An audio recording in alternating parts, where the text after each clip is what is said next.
Definisi apresiasi sastra. Secara bahasa, apresiasi berasal dari bahasa Inggris appreciation yang artinya penghargaan, pengenalan, atau mengerti.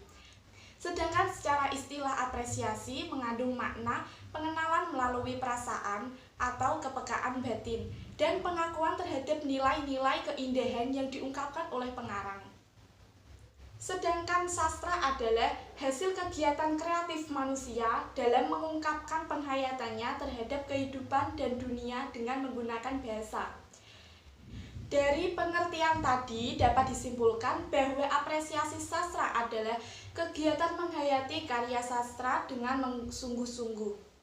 Selanjutnya, apresiasi puisi. Apresiasi puisi merupakan bagian dari kegiatan apresiasi sastra secara umum. Kegiatan mengapresiasi puisi dapat dilakukan dengan memahami struktur teks yang membangun puisi seperti mengenal, memahami, dan menghargai puisi.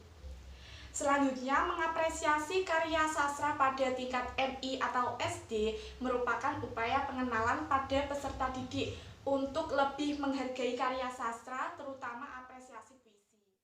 Kali ini kelompok kami akan mengapresiasi karya sastra puisi dari Chairul Anwar yang berjudul Ibu dan Diponegoro. Puisi ini sangat cocok untuk anak SD dan MI karena kata-katanya yang mudah difahami.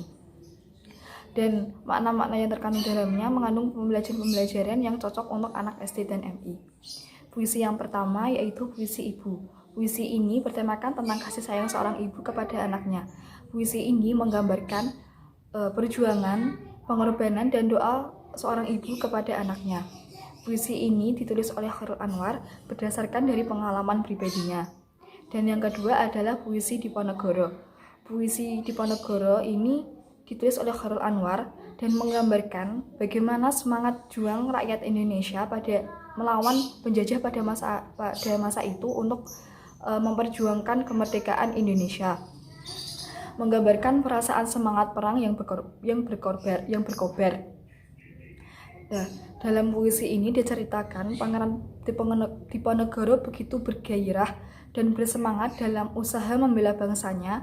Tanpa ragu dan gentar, ia berjuang hanya dengan pedang dan keris melawan Belanda. Terdapat pula dalam beberapa bait menggambarkan betapa besar perjuangan Pangeran Diponegoro.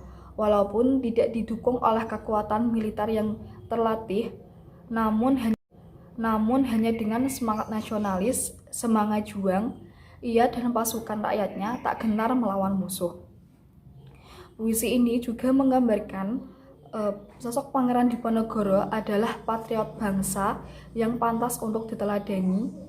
Di masa pembangunan ini, semangat perjuangan Pangeran Diponegoro harus dihidupkan kembali di dalam jiwa kita. Pada intinya, puisi ini tuh bercerita tentang semangat dan perjuangan pahlawan terdahulu untuk melawan penjajah dan memperjuangkan kemerdekaan Indonesia. Selanjutnya akan dijelaskan mengenai unsur-unsur puisi. Selanjutnya yaitu unsur-unsur karya sastra berupa intrinsik dan ekstrinsik. Nah, untuk puisi pertama yaitu Ibu. Yang pertama tema. Nah, tema Ibu ini adalah kasih sayang seorang ibu kepada anaknya. Jadi semua itu adalah wujud dari kasih sayang dan perjuangan seorang ibu. Yang kedua yaitu rasa. Dalam puisi ini penyair berkreasi mengungkapkan sikap jiwanya terutama pada bait aku sayang padamu. Nah, dia menyayangi sosok ibunya apapun yang terjadi. Yang ketiga yaitu nada. Nada adalah sikap penyair terhadap pembacanya. Jadi nada dalam puisi Ibu ini karya Chairul Anwar membuat pembaca merasakan betapa dalamnya kasih sayang seorang ibu pada anaknya dengan penuh kejiwaan yang menggambarkan sosok ibu pada puisi ini.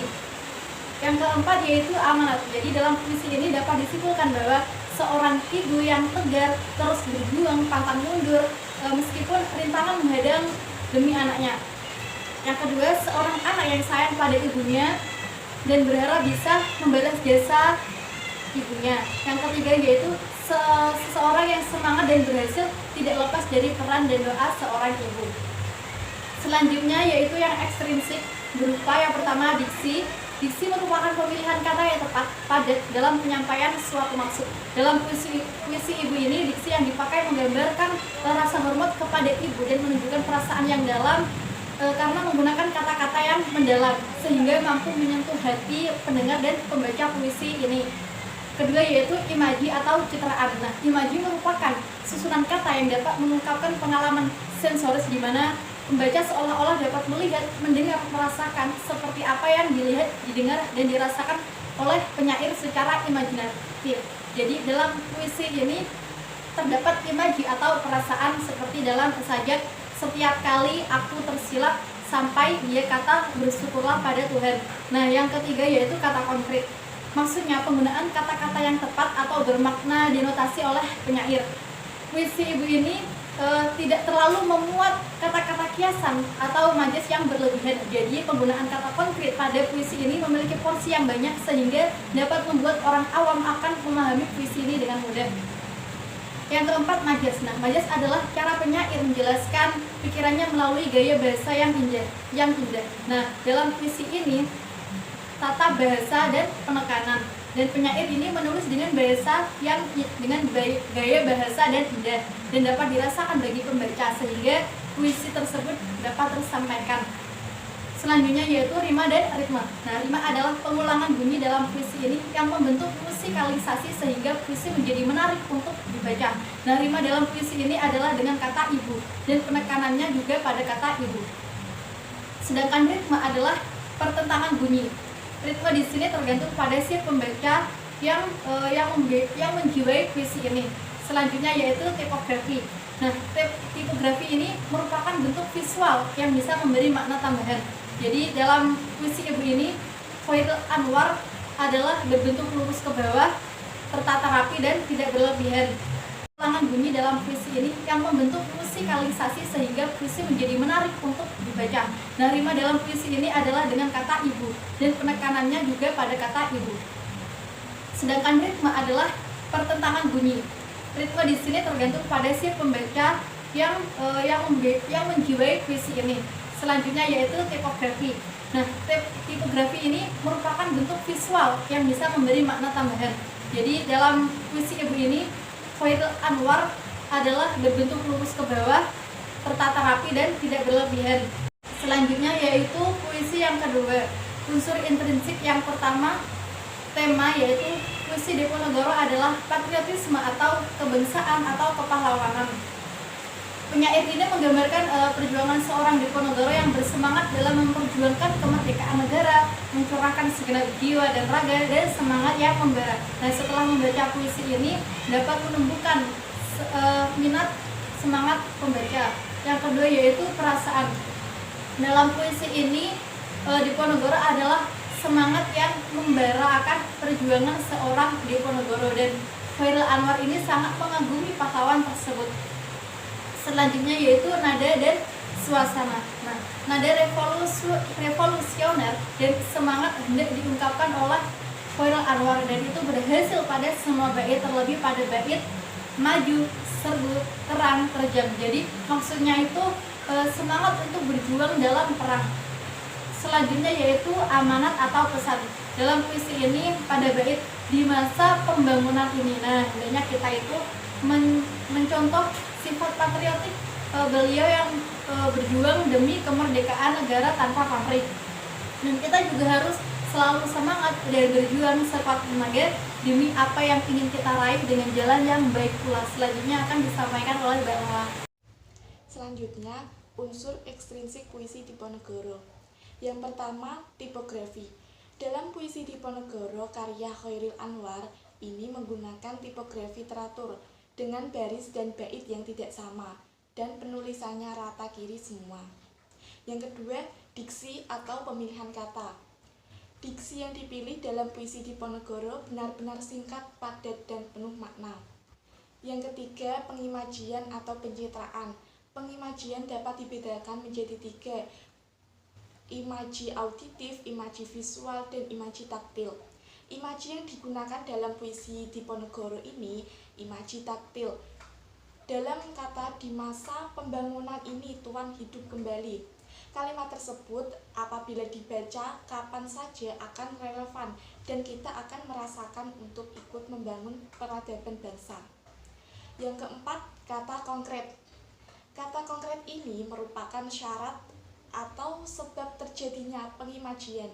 Dengan kata lain, diperkonkret. Maksudnya, pembaca dapat membayangkan secara jelas atau keadaan yang dilukiskan oleh penyair.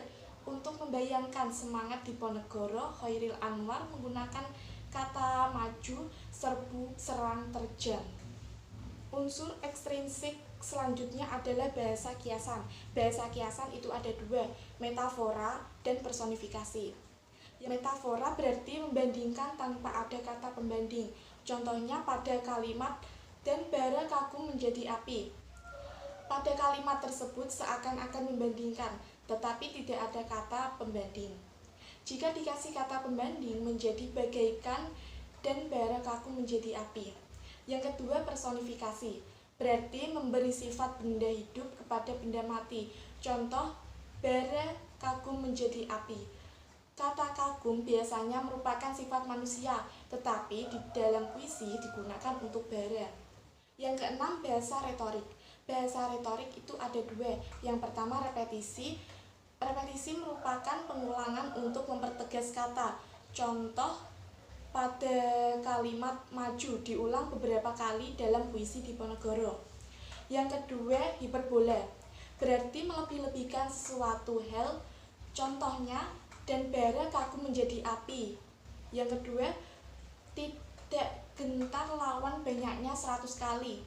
Yang ketiga, berselempang semangat yang tak bisa mati. Selanjutnya adalah versifikasi. Versifikasi itu ada dua. Yang pertama, rima dan ritma. Rima dengan pengulangan bunyi. Puisi menjadi merdu jika dibaca pada bait pertama.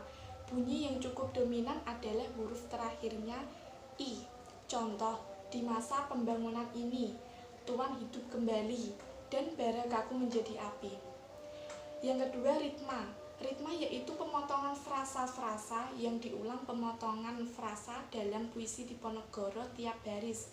Contohnya, punah di atas menghamba, binasa di atas ditindas. Yang selanjutnya, tata wajah. Diponegoro merupakan puisi yang masuk kategori konvensional, sehingga baris dan bait yang digunakan masih seperti puisi sebagaimana umumnya. Namun, walaupun konvensional, Chairil Anwar tidak terpaku dengan aturan puisi pada periode sebelumnya. Tadi sudah dijelaskan mengenai unsur-unsur yang ada dalam puisi Ibu dan juga puisi Diponegoro. Sekarang ada 5 tahapan dalam karya sastra, puisi Ibu dan juga puisi Diponegoro. Tahapan yang pertama adalah tahapan mengenal dan juga menikmati. Tahapan mengenal dan juga menikmati adalah suatu tahapan mendengar, membaca, menonton, dan juga melihat suatu karya sastra puisi. Jadi, dalam memahami puisi ini, kita itu bisa melakukannya dengan membaca puisi tersebut, mendengarkan puisi tersebut, atau menonton orang yang sedang melakukan pentas puisi tersebut. Puisi Ibu dan juga puisi Diponegoro ini diciptakan oleh seorang penulis yang bernama Chairil Anwar. Kalau puisi Ibu ini memiliki 5 bait, sedangkan puisi yang Diponegoro itu memiliki 11 bait. Lalu tahapan yang kedua ada tahapan menghargai. Tahapan menghargai adalah merasakan kegunaan dan juga manfaat dari adanya puisi Ibu dan juga puisi Diponegoro. Kalau puisi Ibu ini bisa memberikan wawasan yang lebih luas, pandangan lebih luas pada kita mengenai perjuangan dan juga kasih sayang seorang ibu kepada kita. Selain itu juga untuk memotivasi kita atau seorang anak untuk selalu berbakti kepadanya, karena kita telah mengetahui kasih sayang seorang ibu itu sangatlah besar. Jadi kita harus berbakti kepadanya. Sedangkan kalau puisi Diponegoro ini kan tentang semangat perjuangan, jadi bisa kegunaannya itu bisa membuat anak menjadi memiliki sifat nasionalis atau cinta tanah air, karena telah mengetahui bagaimana pahlawan berjuang mengorbankan nyawanya untuk kemerdekaan Indonesia. Tahapan yang nomor 3 adalah tahapan pemahaman. Tahapan pemahaman adalah suatu tindakan meneliti dan juga menganalisis unsur-unsur yang membangun dalam karya sastra puisi. Ada beberapa unsur-unsur yang membangun dalam karya sastra puisi, yang ada unsur intrinsik, ada ekstrinsik, dan juga artistik. Untuk yang contohnya untuk yang unsur-unsurnya itu ada berupa tema, terus ada diksi, terus ada majas, dan juga amanah, dan lain-lain. Contohnya untuk yang puisi ibu ini itu memiliki tema mengenai kasih sayang seorang ibu kepada anaknya. Jadi penggunaan diksinya itu lebih indah dan juga maknanya itu lebih mendalam. Untuk yang puisi Diponegoro ini itu memiliki tema tentang nasionalis, tentang semangat perjuangan. Tentang semangat perjuangan ini seperti penggunaan diksi dalam tak gentar lawan banyaknya 100 kali. Ini menandakan tentang semangatnya perjuangan.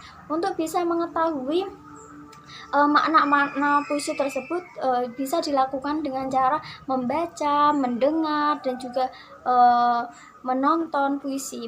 Terus yang keempat ada tahapan penghayatan. Pada tahapan penghayatan ini kita bisa mengetahui, bisa merasakan makna-makna yang ada dalam puisi tersebut. Untuk puisi ibu ini berisi tentang kasih sayang seorang ibu kepada anaknya. Jadi Chairil Anwar itu membawa kita pada zamannya dulu, yaitu seorang ibu yang sering menegur, sering mengingatkan. Itu bisa membuatnya untuk menjadi orang yang lebih baik, orang yang berguna kepada sesama dan juga lainnya. Untuk yang Diponegoro ini mengenai tentang pahlawan, supaya kita itu memiliki jiwa kepahlawanan, jiwa nasionalis, supaya kita bisa lebih menghormati pahlawan, menjadi orang-orang yang telah mengorbankan nyawanya untuk kemerdekaan Indonesia. Jadi untuk yang puisi ibu ini lebih menyentuh hati. Jadi dalam mendengar, membaca, dan menontonnya itu bisa membuat mata kita berkaca-kaca karena saking dalamnya makna tersebut.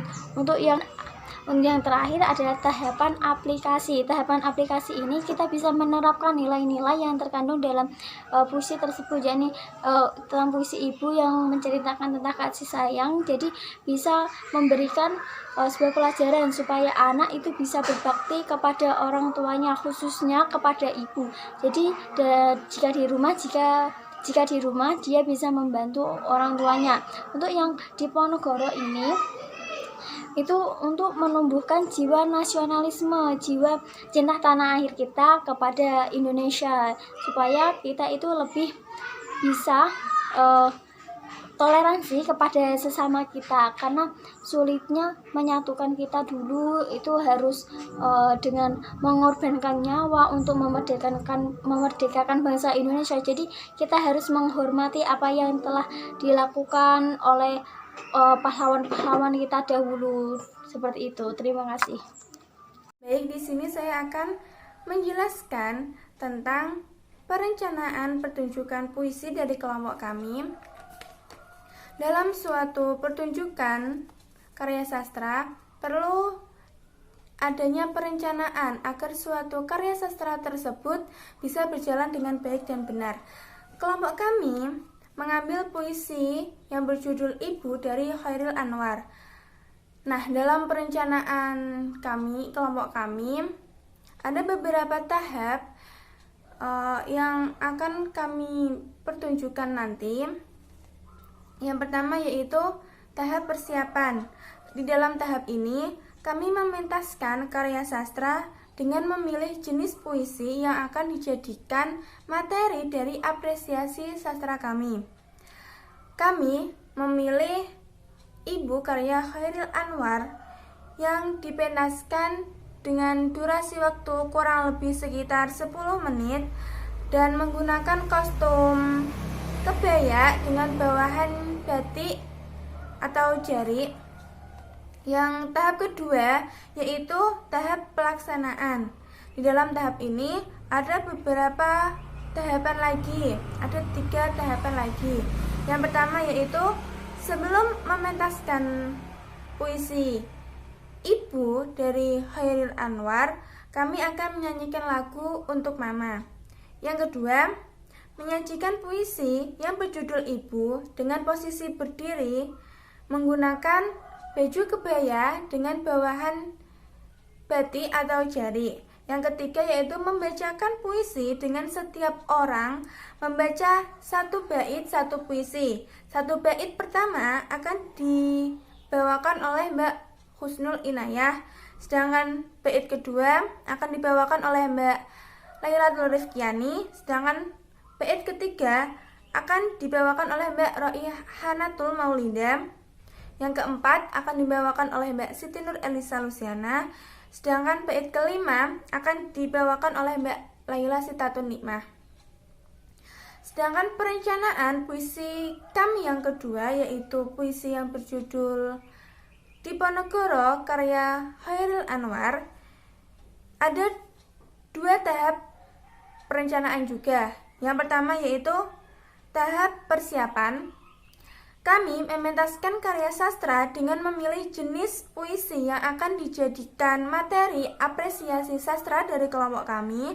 Kami memilih puisi berjudul Diponegoro karya Khairil Anwar yang dipentaskan dengan durasi waktu kurang lebih 10 menit dengan menggunakan kostum baju kebaya dan bawahan menggunakan batik atau jari. Yang kedua yaitu tahap pelaksanaan. Yang pertama, sebelum mementaskan puisi Diponegoro karya Khairil Anwar, kami terlebih dahulu akan menyanyikan lagu yang berjudul Tanah Airku. Yang kedua yaitu menyajikan puisi yang berjudul Diponegoro karya Khairil Anwar dengan posisi berdiri menggunakan baju kebaya dengan bawahan batik atau jari. Yang ketiga yaitu membacakan puisi dengan setiap orang membaca 1 bait puisi yang telah kami tentukan. Yang pertama yaitu dari 5 sampai 100 kali akan dibacakan oleh Mbak Husnul Inayah. Yang kedua, pedang sampai bisa mati akan dibacakan oleh Mbak Lailatul Rifkiani. Yang ketiga, maju sampai sudah itu mati akan dibacakan oleh Mbak Roihanatul Maulida. Yang keempat, maju sampai tercapai akan dibacakan oleh Mbak Siti Nur Elisa Lusiana. Yang kelima, jika sampai terjang akan dibacakan oleh Mbak Laila Sitatun Nikmah. Terima kasih.